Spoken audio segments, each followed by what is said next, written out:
And let's welcome back to the podcast, podcast guest, podcast interviewer. That's Jaimie Engle. Jaimie, how are you? Hi, Matt. Doing good. How are you doing today?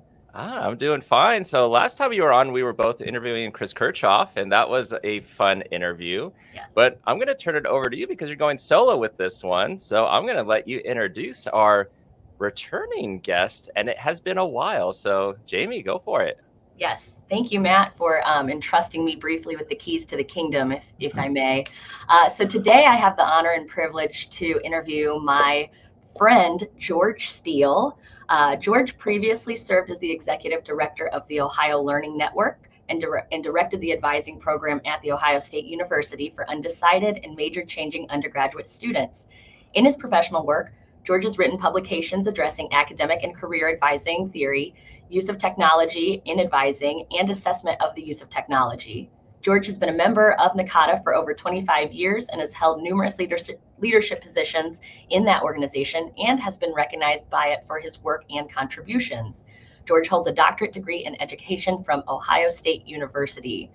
George was last on this podcast, I believe episode 24, back in December 2020.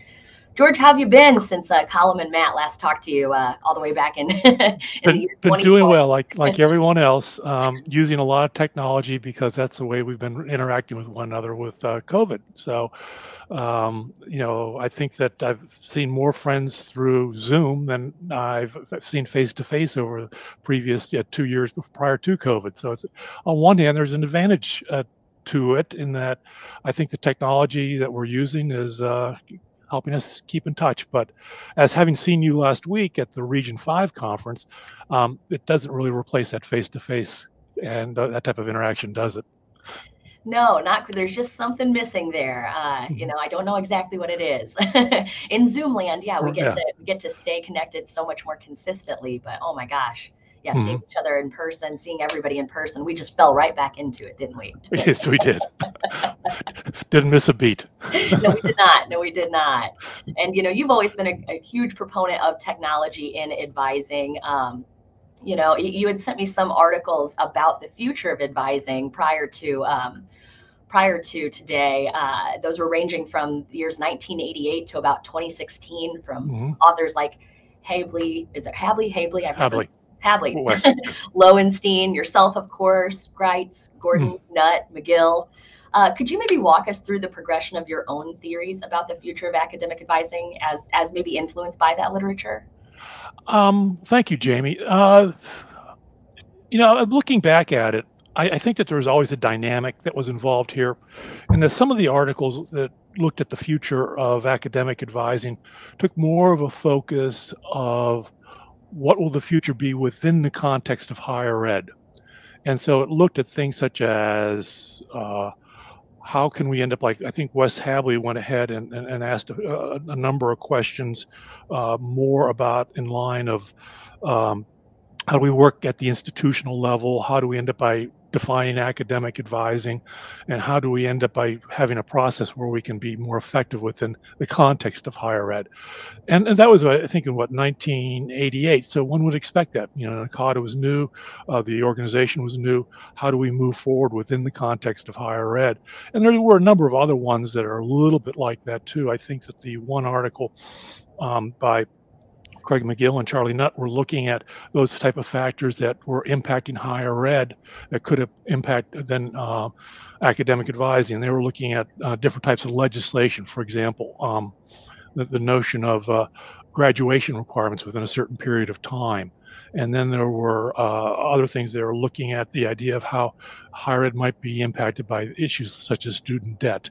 But, again, it was sort of looking at the context of what was going on within higher ed and how academic advising would have to react to these type of forces. One of the perspectives I took, and actually it's an article I wrote back, I think, in 2006, or got published in 2006. And for years, I thought, okay, this is fine. Let's just, put it on the bookshelf, never look at it again. No need to. But what it is that I tried to look at factors that were external to higher ed that were impacting it through more of a technology perspective. and how that would impact academic advising.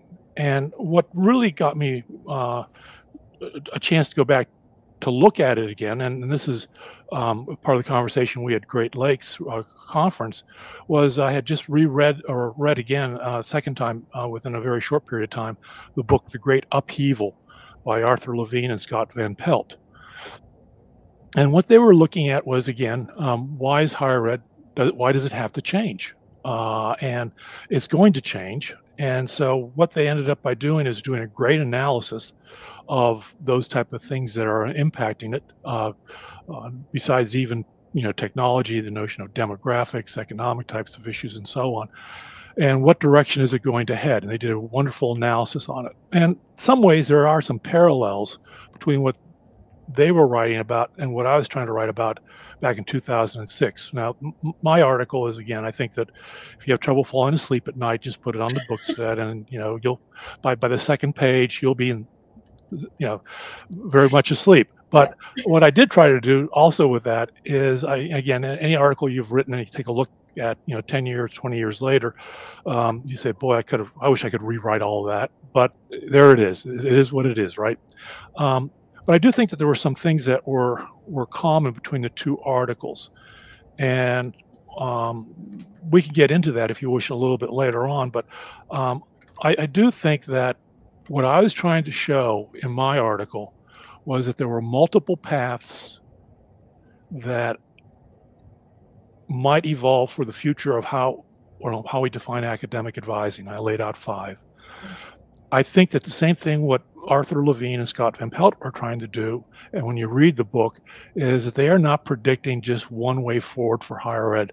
What they're trying to do is to show how different institutions will adjust and adapt to this new knowledge-based economy and what they must do. They're saying that not all institutions will be threatened.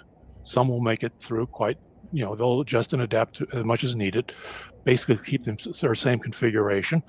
Other institutions will not make it. They will have to change, they'll close.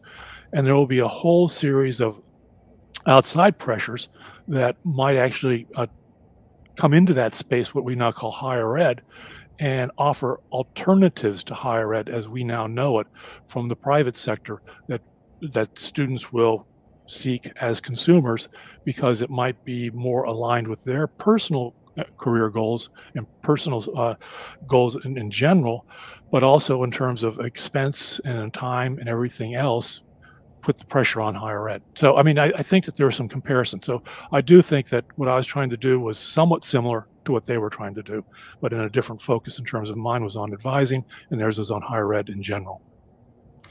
Yes, yeah, thank you. And so that does bring me back to you had planted those seeds in our conversation last week, I believe, at dinner at the conference about, essentially, the privatization of education and services like academic advising, maybe some sort of on-demand asynchronous advising, which of course now it's, how close are we getting to maybe some flipped advising type of things. But before we got to that, I wanted to talk about that concern I had mentioned to you. I brought this discussion to my brothers, one of whom is a current college student and the other one who is an application developer at a healthcare company. So he's in the tech industry. And both were immediately like, oh man, if companies like Google, for instance, start being able to offer certifications and stuff, that's dangerous. That, they might, sort of start orienting things to better fit their needs, right? Can you speak a little bit to the risks and benefits of that? Well, from a student perspective, it might be very advantageous. Again, I think it goes back to a little bit about what, Levine and Van Pelt were talking about in their book, in that, they had a graph in there and they compared and contrasted traditional universities with digital natives. And so the traditional university has a fixed time, semesters, office hours, so much. Digital natives, this is, the Generation Z coming up. They like variable time, 24/7. Traditional universities are location bound. Digital natives, anytime, any place. And you can go through a list of type of things that you can look at and compare and contrast what they did in their book between sort of where the consumers are headed right now in terms of what they want out of higher ed and what higher ed is providing. And one of the things that we had also talked about in there is that one of the problems is that a lot of the jobs that are out there, because there are technology within the knowledge economy, require constant lifelong learning. Mhm. And institutions are in a position where can they adjust and adapt in a timely way? And the answer is probably not.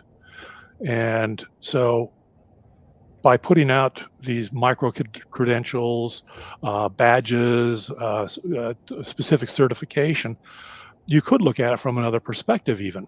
And that perspective is that they are at least engaging students to be trained to meet their specific needs. And anyone who's been familiar with a lot of the issues with workforce development, think of how many times businesses end up by saying, oh, we want to hire your undergrads or your graduates, but they're really not prepared to enter the workforce the way we do it. And then there's this conflict between, do we use let's say the public sector, community colleges and four-year institutions to specifically train employers or employers' desires to have employees who have specific skills, or are we doing more of the general type of skills? And who should have that responsibility? And it seems that at this point, what is occurring is that many industries are saying, well, we're going to do the training now, but we're going to set it up in such a way that if you want to get into our shop, you're going to have to pay for some of your training up front. And so there's that switch that is going on in some areas, particularly in the IT area, but one can see it possibly moving forward in others. Absolutely. Well, I kind of want to adjust the focus maybe to, Okay. we've been talking about how the consumers, are going to essentially to sort of use some of the words from that interview you sent me that one of the authors did. Consumers want education that is cheap, fast, easily accessible, unbundled. Right. They're going to ask education to behave in the same way as Netflix, Amazon, etc. Right. Now, I'd like to flip things over to academic advising, to the advisor's standpoint. I want to go back to your interview in episode 24, where you said something about the current model of advising not being sustainable. And that's due to the very nature of advisors' dedication. We overwork ourselves. Right. So certainly looking forward, yeah, maybe advising is going to look a lot different from what it is now. But I want to go to your sort of one of your most well-known areas of expertise these days, flipped advising, right? Okay. Is that sort of an answer, do you think, to this currently unsustainable advising model? Because I know myself, I'm tired of having the same conversations with my students, right. Right. That sort of thing. I'd love to hear you expand on that. Well, thank you, Jaimie. I do. I think that flipped advising in many ways is addressing some of the concerns that, again, what we're looking at is, Levine and Van Pelt are saying about what needs to occur within higher ed. Again, they looked at the traditional university as provider driven. In fact, the university sets the parameters and, in terms of what one needs in order to get an education. The learning is more passive. It tends to be abstract, use of analog media. The focus is on teaching, not learning. And that's due to a lot of different reasons because of that. But, again, it's time bound. It's based upon the industrial model. You do a division of labor. And in the book, of course, Levine and Van Pelt do an excellent job of, I think, providing a background of the traditional history of higher education up to now and how in different epochs it was constructed upon the model of the agrarian society, and then it changed to the industrial model, and now it's having to make the change over to the new knowledge economy. But the idea was that I think with flipped advising is that it requires active learning. It uses digital media. there's no reason why it can't be more collaborative. I mean, we don't have to advise students one-on-one. There are areas where we can adjust and use the learning management systems and the e-portfolios with group advising. In fact, there's no reason why we shouldn't be going down that path. The idea also is that it requires specific outcomes. One of the things that certainly Levine and Van Pelt talk about is that as we move from a content approach based upon the idea of what teaching subject particular areas, we're moving one more toward a competency based. And when we look at flipped advising, one of the things that drives flipped advising is the first thing you do if you use a backward by design model, what are your learning outcomes? And then the second one is, how are you going to evaluate your students?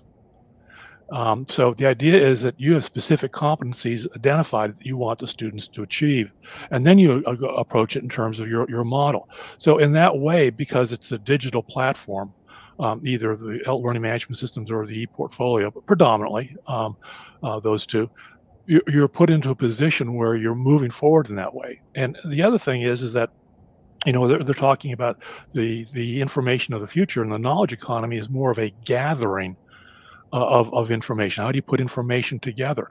And so when we begin to break down advising, let's say in terms of modules, you know, again, using Virginia Gordon's model of self-assessment as a module, academic and career components as separate ones, but we will unite, and then decision making.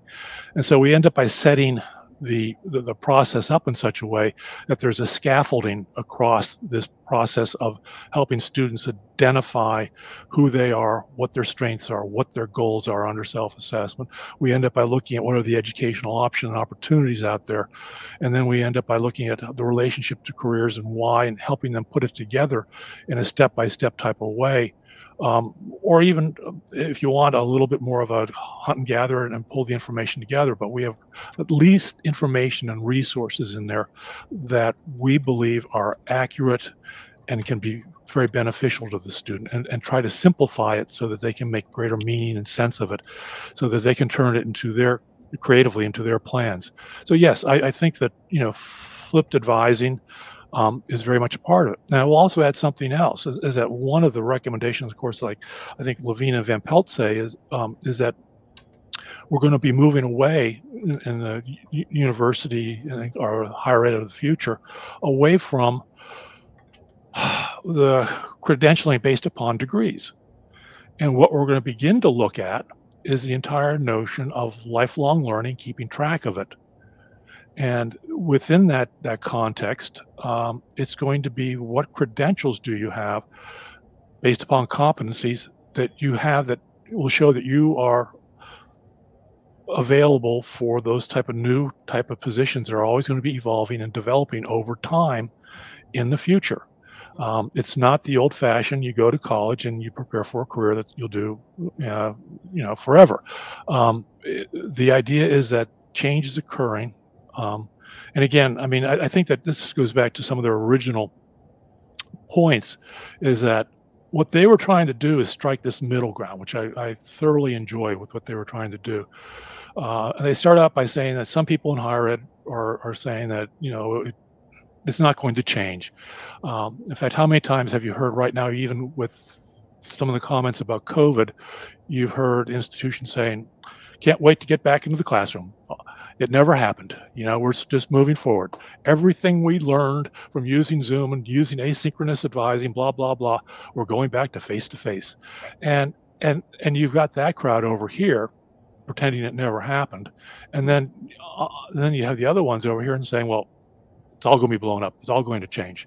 And so, I mean, he compares that, I think, intellectually to I think some of the arguments that he put in there was the differences between Christensen, the author from Harvard, who was well known for creative disruptions. I mean, he was basing a lot of his work on the work of Schumpeter, the economist, about creative destruction, in that one of the things that drives capitalism is the fact that it's always changing, and that it will adopt new technologies that causes change, which ends up by really destroying what had been built before.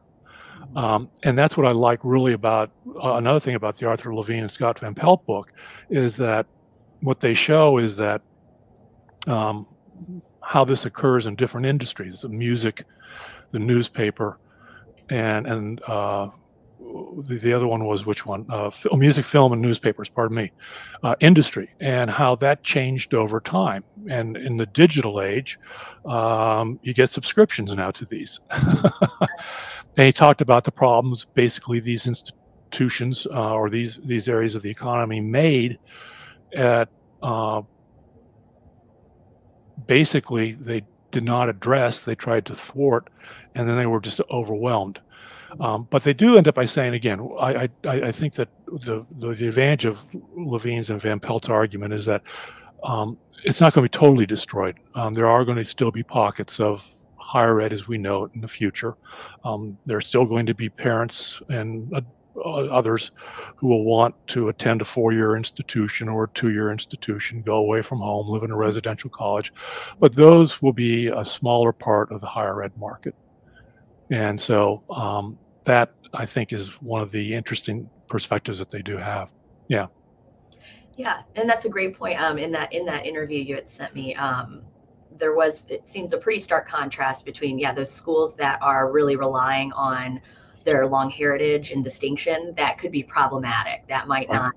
Yes, there is room for some of those, but talking about, the cost and everything. Oh, it's expensive. Oh, it's a pretty campus. Is that really worth sending your kid to? Some people still argue that value, right? And I actually worked at the first college I worked at, McMurray College in Jacksonville, Illinois, opened its doors in 1846, closed them in 2020.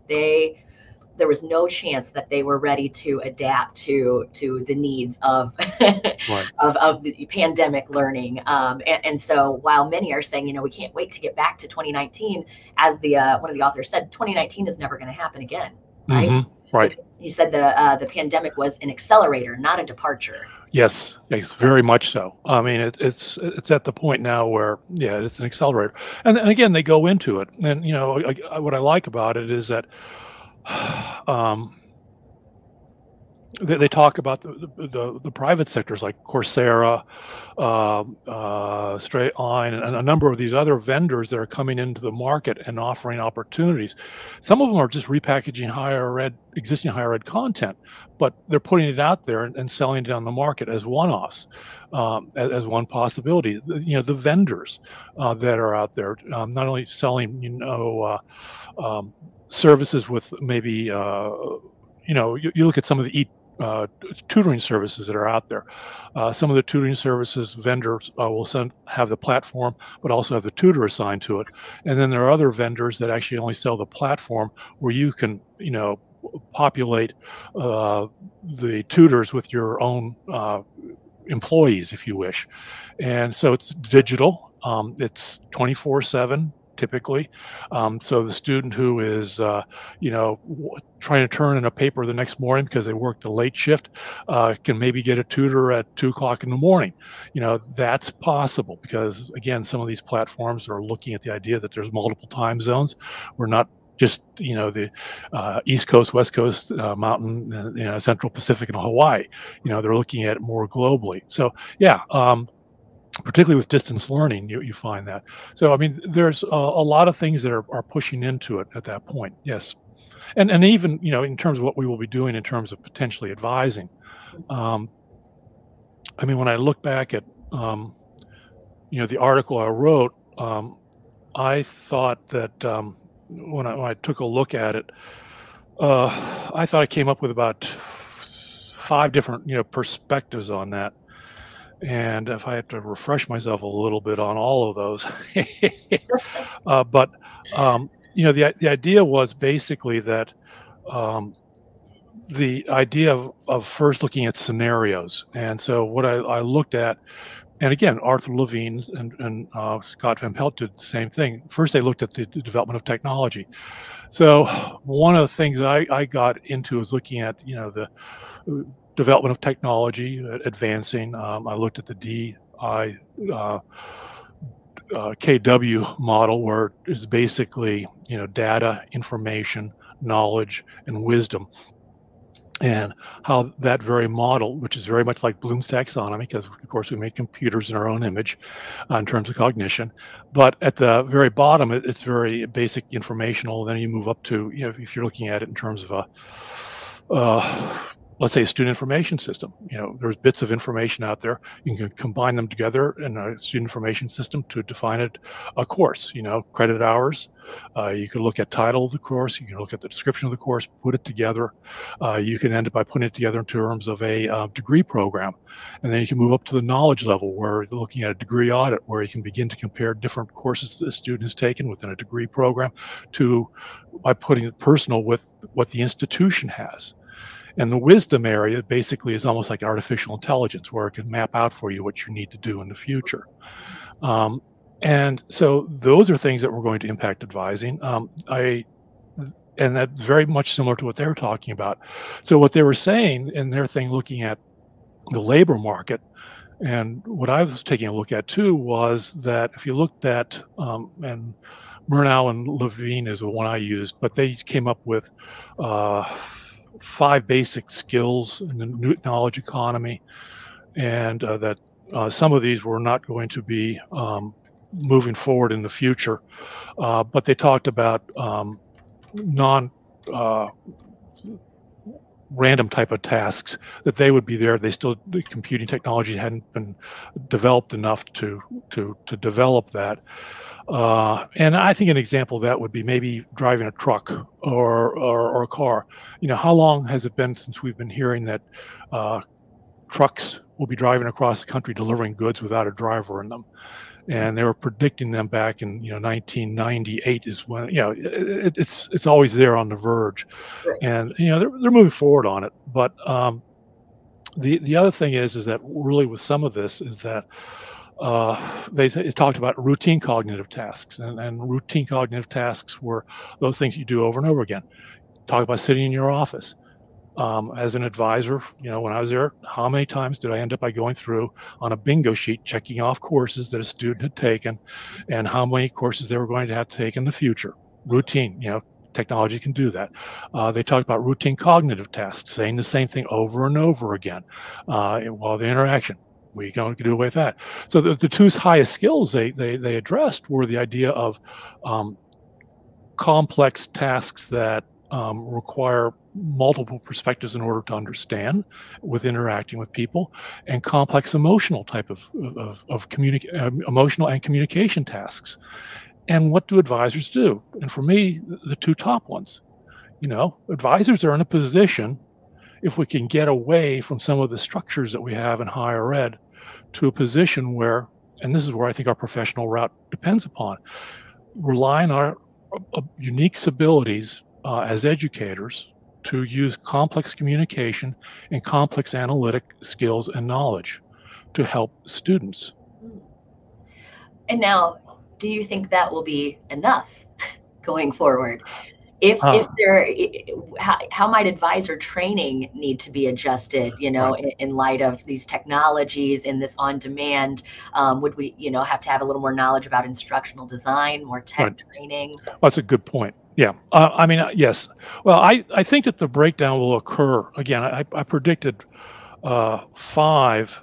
One was a diffused one where technology, we're just going to be still doing some of the stuff we do currently because, at the end of the day, a lot of institutions view at least full-time advisors or professional advisors as a labor force that you plug in whenever you think you need some help.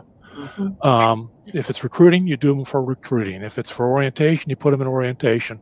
Whatever, that you just plug them in. And some institutions will want to view them as a good labor force that they will just be flexible enough to do those type of things. Mm-hmm. The other one was I think I talked about was more of a cross training approach, where it's almost like a one-stop shop, where you begin to compare you try to integrate the institutional silos of financial aid, of maybe career and academic advising, and you just give a basic upfront approach to get somebody in and moving on. You know, it's sort of that cross-training approach, so that what's not integrated at the institution can be integrated through an individual, but because of the level of skill and depth that you need to be really proficient in all those areas, you just keep it really at a basic type of level to do that. The other is a customer service.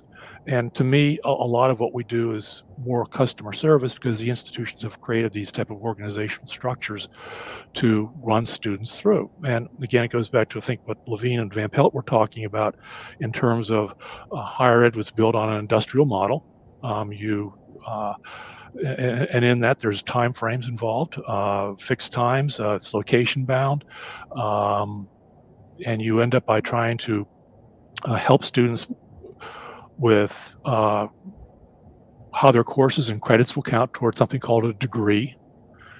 And so at this point, is if you look at some of the systems that we have, some of the systems that we've been adopting are to help identify when students are not progressing EABs. You know, that would be an example. They're on a conveyor belt. What a great way to look at an industrial model. When they aren't doing the right thing, boom, there's a warning sign. And then, you know, you run down and you make sure that you do an intervention. And that's why we talk a lot about interventions. How should we intervene? And then we make sure we can get them back on the conveyor belt again. Yep. I mean, you can almost see, you know, Charlie Chaplin's in modern times being in the same role as, you know, academic advising, get them. And to some extent, that's a little bit like what we're doing with a consumer approach. And I back that up by merely saying that, you know, there was an article by Forstnatz, McCormick, Nalos, and Reber in 2017, and they were looking at the frequency of advisor contact with students during the first year. And what they came to a conclusion of, after looking at, I think, about 40 or 60,000 students, that most advisors only see their students 1 to 3 times during the first year. Mm-hmm. So if you only see your student 1 to 3 times during the first year, I'm sorry. You know, you aren't going to be able to develop that in-depth type of personal approach where you are really asking them questions about what are their goals, what are their strengths, what are their talents. You're forced into a position of being much more of a customer service rep than the other. And then the other areas I talked about being a full-time professional. And I think that, you know, talk about a career ladder and you talk about those higher level skills that we just mentioned in terms of, you know, complex communication skills and emotional skills and the ability to complex informational and knowledge skills being applied to help students because you're an educator, is that somehow is going to get recognized within some institutions. But it might be a thing where there might be only a few specialists and you end up by having a mixture too. And take a look, for example, if you look in parallel, what has occurred in some of the health-related professions. And frankly, one reason why I fell in love with Arthur Levine is that he gave me a great insight back in the 90s. He wrote that if you want to find out what's going on in higher ed, look at healthcare because we're 10 years behind. Oh. And I have a good friend who was a president of a hospital, and so we always were comparing notes. But take a look at, let's say, physical therapy or occupational therapy. Okay. They used to be undergraduate degrees, right? Now they're doctorates. And they're now part of the healthcare team. Okay. What did they end up by doing? They created an associate degree for physical therapist assistants to help. So what are we doing right now in higher ed to some extent? We're doing coaches or peer advisors. Mm-hmm. And we are supplementing it in the same type of fashion. Mm-hmm. But now the question is that are we giving these academic advising professionals the same level of respect and responsibility that you find maybe in the healthcare area? And, you know, that's a question to be decided later. But then the last area I talked about in the article was the entire idea of advisors being able to work external to an institution. Mm-hmm. Now, again, if we're looking at some of the things I think Arthur Levine and Scott Van Pelt are talking about, going back to flipped advising, if we get to the point here where we end up by having many students taking more of the certificates and things external from the way higher ed is set up now, they're going to need help putting these things together. Mm-hmm. Maybe getting advice, how to move on, making career type of choices. So who's going to fill that space? And what I'm suggesting is that, there's already ways of doing that. And it might be in the case where academic advisors could be independent operators or be working for, enterprises that basically address helping people with career. I could see this occurring if you're talking about lifelong learning, and I'm running a e-portfolio platform. Why aren't you hiring people to support that and help the potential student or the customer begin to organize and develop their career goals and look at all the multitudes of options that are available to them? Mhm. And I think that fits right back into what Levine and Van Pelt are talking about. Right, right. And I'm glad you said that, because that's what I'm thinking. Based on our conversation, I can picture advisors potentially creating their own content and selling it. Right, Mhm. creating, putting up a bunch of resources on an LMS or something, Right. and for a cost, providing access to that.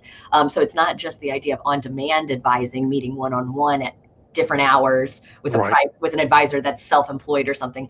It's also maybe that asynchronous, that flipped advising, Yes. external to the institution. I could, because I kind of know how to navigate college websites, maybe I could go look at the Ohio State University's something or another major and Right. whip up, what I think Well, would be a good guide for students and make money off of that. Well, in many ways, what we were doing at the Ohio Learning Network when we set it up originally, that was sort of the idea behind it, because what we ended up by doing was, for the entire state, we had a catalog of all the courses that were offered at a distance. And all the academic programs, any type of program that was available, whether it was a degree, associate art degree, baccalaureate, graduate degree, or certificate.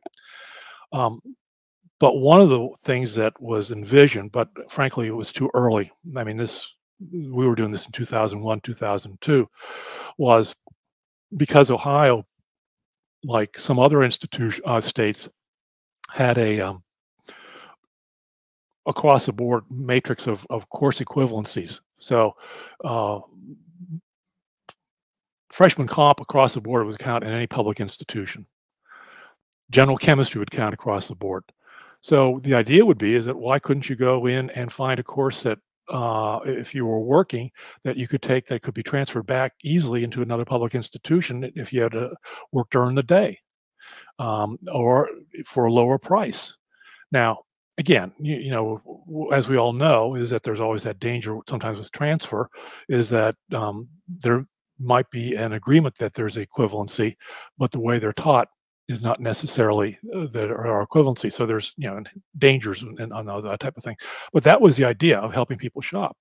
But I think the other point you're raising is very good too. And again, I think for advisors, this is important. With Arthur Levine and Scott Van Pelt's book, The Great Upheaval, they talk about we have to start recognizing in higher ed as we go toward the future, the importance of people other than faculty. I'm not using this as a criticism, because in the old model, they deserved the respect, the power, and the influence that they had. But they're saying going forward is that you're looking at people who are instructional designers, because it's going to be a digital world, people who are in IT. And I think that one of the things that, I know when I'm doing the workshops and other type of things, one of the things I try to talk to people about flipped advising is that I hope that what you're doing is getting in touch with your teaching and learning centers to start being the advocate for content that's related to advising as you develop these type of processes. Because, the other thing is that looking at those opportunities that are going to be emerging within possibly your own organization or institution that are going to need help. And if we can even get advisors to be pushing forward in that direction, I think it would be very beneficial, because they are really doing something of a hybrid type of job at that point. Oh, absolutely. Right. That's a great point. And I did previously attend your flipped advising workshop. Yes, you did. Yes. And I'm ashamed to say I have not yet been able to flip my model. No. But I blame it on becoming Region 5 chair sooner than I hoped to. And I'm not totally excused. Thank you. So I'll get to it. I'm not a Matt Markin who can be region chair and chair multiple conferences and do an advising podcast and do it all well. I can only do a few things pretty well. So that's not true. Thanks, George. Appreciate the vote of confidence. But it's something that if you talk to other advisors here at DePaul, that I bring up frequently, and I'm always wondering, where do we start? Where do we start with it? Do we focus on orientation? Because I'm very interested in flipping orientation as it is. But you mentioned using existing resources, and that is something I've started doing lately. I noticed we have this thing called the Learning Center, and they've got all these helpful videos and documents for how to enroll, things that I type full, unique, individualized emails to my students about that are already in a video on the website. So I've taken to, and I've also noticed that a lot of entities, especially on a larger campus, there's a lot of different offices that offer similar overlapping resources. I'm trying to compile that all in one place in what I call a resource grid, just for my own sanity, if nothing else, to remember, okay, who and where might we plug these in? But yeah, to folks like myself who are wondering where to even just get started on an approach to their flipped advising. Well, I think you're doing the perfect thing. I mean, what you're doing is really your first step. You have to take an inventory of the content that is out there, and then use your skill as an educator to say, okay, how do I begin to break this down in terms of, let's say, learning goals? And, what is self-assessment? Well, knowledge about self. So, do you want to look at your interests? Is there a way to help students identify their skills or their abilities? Is there a way to help them refine their goals? And that can't be independent of looking at maybe career information or educational information. But when you're going through it, I mean, particularly, I think your point is very insightful, is that a lot of the process-oriented things we do in higher ed, other offices are doing. Registrar's office has YouTube videos, the financial aid office, how to interpret the FAFSA, all that type of stuff. You don't have to reinvent the wheel. Your goal is to possibly look at it from a mixed media approach. So yes, you've written about it, but there are some learners who prefer text, some students who love a video. And rather than trying to please them all, you can put these different elements together. But putting it together in a way that makes sense, so you can break that process down. Because what we do with even most student portals, of course, is it's on the web. Where? Where do I click first? And that's sort of the process that, through sequencing, that really an advisor can really help a student with, is that, this is step A, step B. Have you considered this? Have you reflected on this? Before you really go forward, you need to make a decision about X, Y, or Z. And that's sort of a general approach, which what you do, again, because flipped advising is based upon a curricular and an instructional approach. And as I've said before, and I'll say it again, Virginia Gordon created it. As far as I'm concerned, it's a unique approach. It's not one that often is talked about in NACADA, but she did it pretty successfully, flipped advising back in the late 1970s with paper and pencil. So, it has a long history. It didn't emerge just because someone invented a computer. And that's important. You're such a wealth of knowledge. You have such great information about the history and progression of NACADA. Something that always intrigues me, though, is some of these names that you drop. So you name drop Virginia Gordon pretty frequently. And for me, for being a K-State Masters of Advising student, that's like hearing Tolkien or Homer or something, I'm like this mythical figure that I've only ever read their brilliant chapters and whatnot. But I know Virginia was a great mentor for you. Tell me a little more about that relationship. Well, I mean, she was my mentor. I mean, I got very, very fortunate that, again, dumb luck, just dumb luck. I'd say so.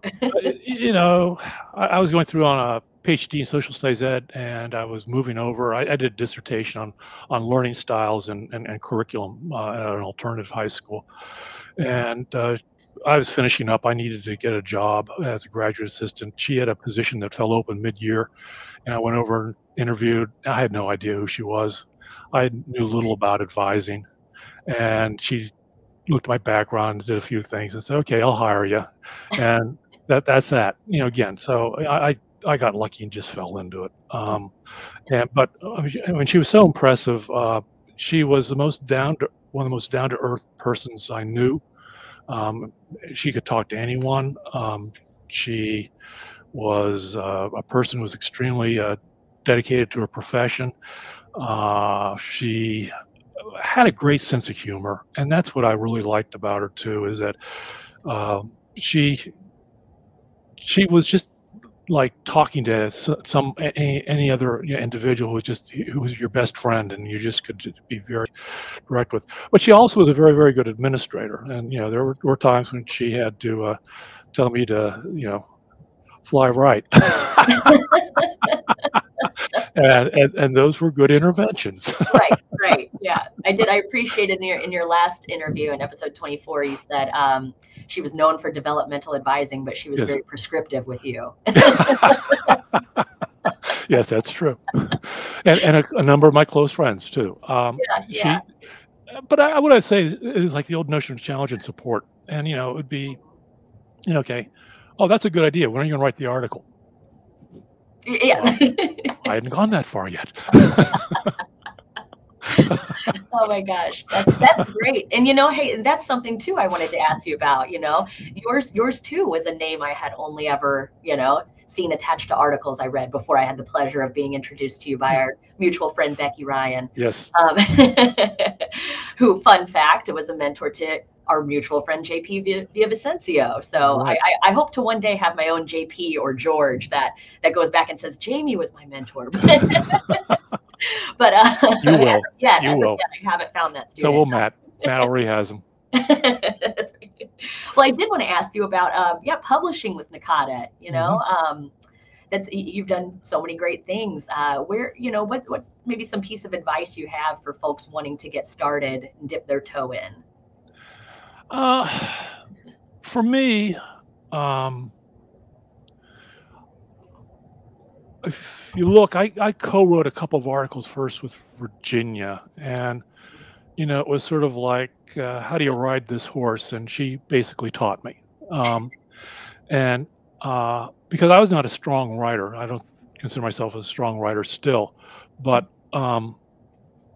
what I found was helpful was having that guidance and having someone to run drafts past, clarifying the idea, and then getting into it and having someone to critique writing style. And that was one of the things that, as far as for me, I always tended to write in the passive voice, and trying to convert my head to think in the active voice was one of those things that said, how can I do this? It doesn't compute. It doesn't compute. But she was good at that, and then also getting out and doing it on your own. But I think that at the end of the day, if you have a passion about something, is what's important, and to write about it, and because you might be doing some scholarly articles or reading other ones, and you have a point to add to it. I think that it's one of those things that it has to come internally. Writing is an internal process for me. There are some people, I guess, who can grind things out, and I'm envious of them, but I'm not one. Every time I finish an article, I say, well, that's my last one. I'm never going to do that again. And where would the association be if that was ever true? Well, there's many, many good writers in Nakata. Many, many. True. So, true. So that's, but it is. It's just one of those dynamics about getting used to it and hunkering down. And one of the big things I think that people have, and I think the hardest thing right now, in many ways, is time. And again, I don't know how other people are, but I think that time to me is one of those elements that is just critical in terms of trying to get some stuff, in terms of being able to think, because life is so rushed at times now, and you, for example, I'm able to go out and walk and try to pull my thoughts together, and the idea to say I'm going to get up and write from 8 to 8:45 this morning, 3 paragraphs, that's not going to happen. Right. Right. I was certainly envious of you last week talking about your 5-mile walks during the conference, because man, I didn't have time for any walks, but those to and from different session rooms and whatnot. Right. Exactly. It would have been nice to have that time to clear my head. But speaking of time, we've had a great time here today. Do you have any other suggestions for our listeners? Well, one of the suggestions I would certainly make is if you're interested in this conversation, if you want to see whether or not I accurately portrayed the book, The Great Upheaval, in a way that is the way the authors intended it, author Levine and Scott Van Pelt, I would encourage you to take a look at it. I do think it's one of the more thought-provoking books on higher education I've seen in a number of years. And I do think that it works at two levels. One is it can help those in the field of academic advising look at what is occurring to their institutions, but I also think that it offers the opportunity for academic advisors to think about their own future and their own career paths and which directions they may want to head in the future. Because at the end of the day, I think that some of these things are coming up very, very quickly, and you can see it every day. And again, all you have to do is open up in higher ed today. Yesterday, I think there was a story about how most institutions are going to keep their enrollments up through the start of autumn term because they don't have students. Mm-hmm. And one of the things that they talked about in the book is what's going to impact higher ed the most: the baby bust demographics. They talked about in there about the growth and the development of these external sources to higher education that are coming in from the private sector. We're seeing that. So it's one of those things that for one's own sense of awareness, that I would recommend that book. So that's what I would close on. Great. Thank you, George. Thought-provoking indeed. I really appreciate it. I'm sure thank you. Do. Absolutely. Pleasure as always, my friend. Absolutely, Jaimie, and good to see you again. And I wish to thank Matt again for helping us along with this, and again providing us with the platform in order to do this. Absolutely. Agreed. All right. Take care. Take care. Bye.